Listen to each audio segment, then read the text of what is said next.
Assalamualaikum warahmatullahi wabarakatuh. Selamat datang kembali di channel saya. Nah, pada kesempatan kali ini saya akan memberikan informasi tentang angka kredit ya, khusus untuk jabatan fungsional penyuluh pertanian. Nah, apa itu angka kredit dan apa gunanya dari angka kredit tersebut? Apa manfaat buat kita sebagai penyuluh pertanian? Nah, kita langsung saja ke penjelasannya tentang angka kredit yang berikut ini. Sebelum kita ke pembahasan tentang angka kredit, ya, untuk penentuan angka kredit itu dasarnya adalah Permenpan RB nomor 35 tahun 2020, yaitu tentang jabatan fungsional penyuluh pertanian. Sebelum kita menghitung angka kreditnya, pekerjaan apa saja, tugas-tugas apa saja yang dilakukan agar mendapat angka kredit, maka kita harus tahu dulu angka kredit itu apa. Ya, angka kredit itu adalah satuan nilai dari uraian kegiatan yang ditetapkan dalam butir kegiatan dan atau akumulasi nilai dari butir kegiatan yang harus dicapai oleh penyuluh pertanian dalam rangka pembinaan karir yang bersangkutan. Jadi angka kredit itu adalah nilai dari setiap kegiatan-kegiatan yang dilakukan oleh penyuluh pertanian. Kegiatan itu telah diatur dalam Permenpan RB ini, yaitu Permenpan RB nomor 35 tahun 2020. Ada kegiatan-kegiatan yang kita lakukan seperti kegiatan tugas pokok, kemudian ada penunjang. Nah, di situ memiliki nilai-nilai poin-poin masing-masing ya yang harus kita capai. Nah, itulah angka kredit. Kemudian angka kredit kumulatif itu apa? Nah, kalau angka kredit kumulatif itu adalah akumulasi dari nilai angka kredit minimal kita yang harus dicapai oleh penyuluh pertanian sebagai salah satu syarat kenaikan pangkat dan atau jabatan.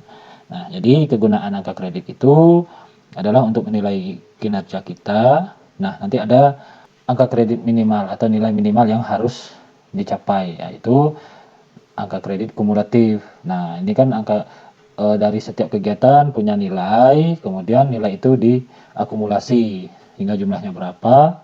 Nah, kalau angka kredit minimalnya tercapai untuk kenaikan pangkat atau jabatan, maka bisa diajukan untuk kenaikan pangkat kita. Misalnya dari 3A ke 3B atau 2C ke 2D dan seterusnya untuk kenaikan pangkat. Nah, maka diperlukan angka kredit ya. Untuk jabatan fungsional saja kita bahas saat ini adalah jabatan fungsional penyuluh pertanian.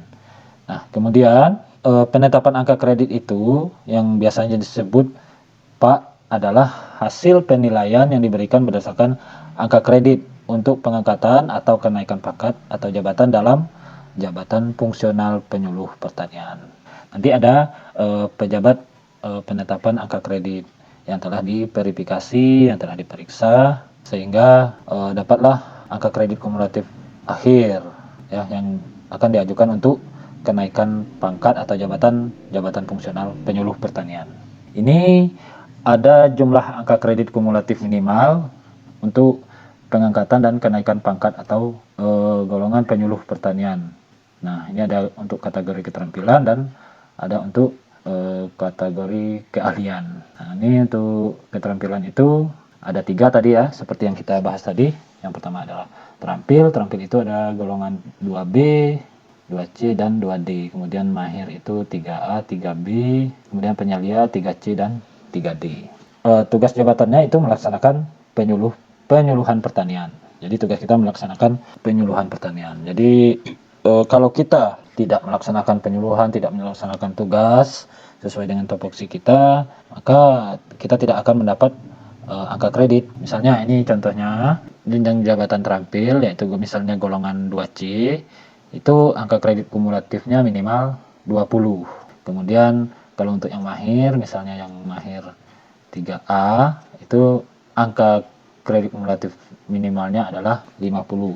Nah, kemudian kalau untuk jumlah angka kredit kumulatif jabatan pangkat penyuluh pertanian dengan pendidikan sarjana atau diploma 4, yaitu ada ahli pertama 3A itu minimal dan 3B itu minimal jumlah angka kredit kumulatifnya adalah Kemudian untuk ahli muda 100, ahli media 150, dan ahli utama 200. Nah, ini yang jumlah angka kredit kumulatif minimal yang harus dicapai ya untuk pengangkatan dan kenaikan jabatan atau kenaikan pangkat penyuluh pertanian.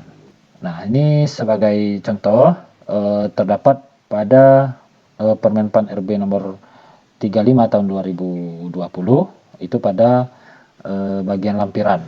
Bisa teman-teman baca di bagian lampiran tersebut. Ini sebagai contoh saja. Misalnya, ini ada unsur penyuluhan, berarti tugas pokok atau tugas utama.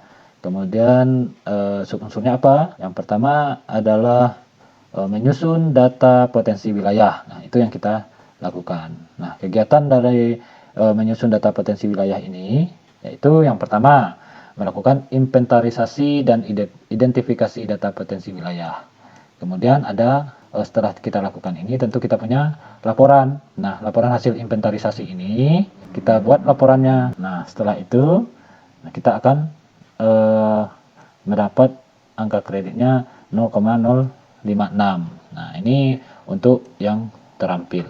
Begitu seterusnya. Nah, kemudian untuk kegiatan tugas kategori keahlian, yaitu unsur utamanya itu penyuluhan pertanian, ya, unsurnya kita melaksanakan penyusunan data potensi wilayah, ya.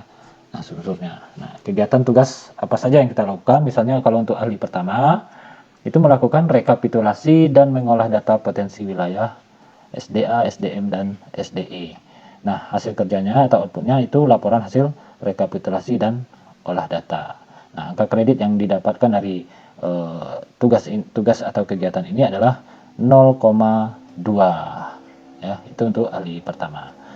Nah, begitu seterusnya. Nanti bisa dilihat pada lampiran Permenpan RB nomor 35 tahun 2020. Nah, kemudian ada kegiatan pengembangan profesi dan penunjang jabatan fungsional penyuluh pertanian. Misalnya ini contohnya pengembangan profesi. Untuk unsurnya perolehan ijazah atau gelar pendidikan formal sesuai dengan bidang tugas jabatan fungsional penyuluh pertanian. Nah, butir kegiatannya itu memperoleh ijazah sesuai dengan bidang tugas jabatan fungsional penyuluh pertanian. Nah, hasilnya tentu adanya ijazah atau gelar. Nah, angka kreditnya adalah 25% angka kredit kenaikan pangkat. Nah, itu berlaku pelaksana kegiatan ini semua jenjang jabatan fungsional penyuluh pertanian. Ini contoh salah satu contohnya. Kemudian ini untuk penunjangnya kegiatannya yaitu misalnya ini sebagai pengajar atau pelatih pembimbing di bidang penyuluhan pertanian. Nah, kegiatannya mengajar atau melatih, membimbing yang berkaitan dengan bidang penyuluhan pertanian.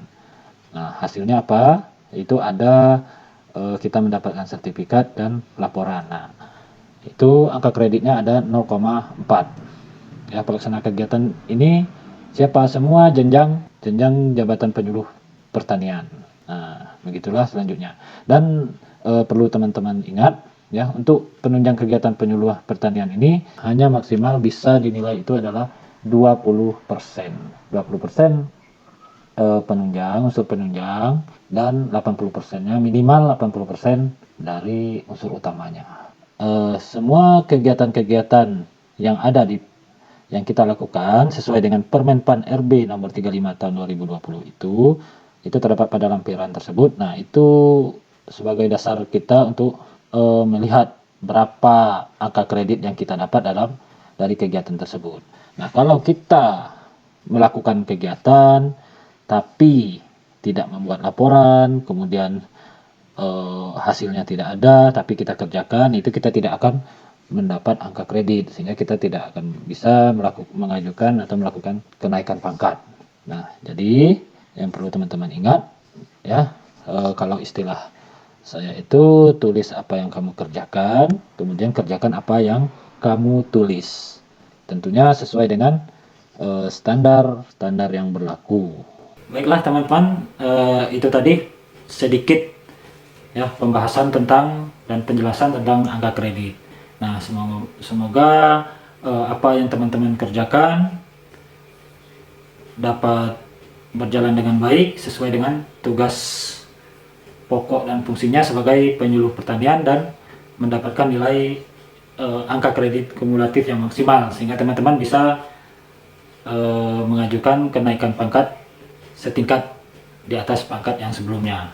Sebelum saya tutup, jangan lupa dukung terus channel ini dengan cara like, komen, dan subscribe. Demikianlah saya tutup. Wassalamualaikum warahmatullahi wabarakatuh. See you next video.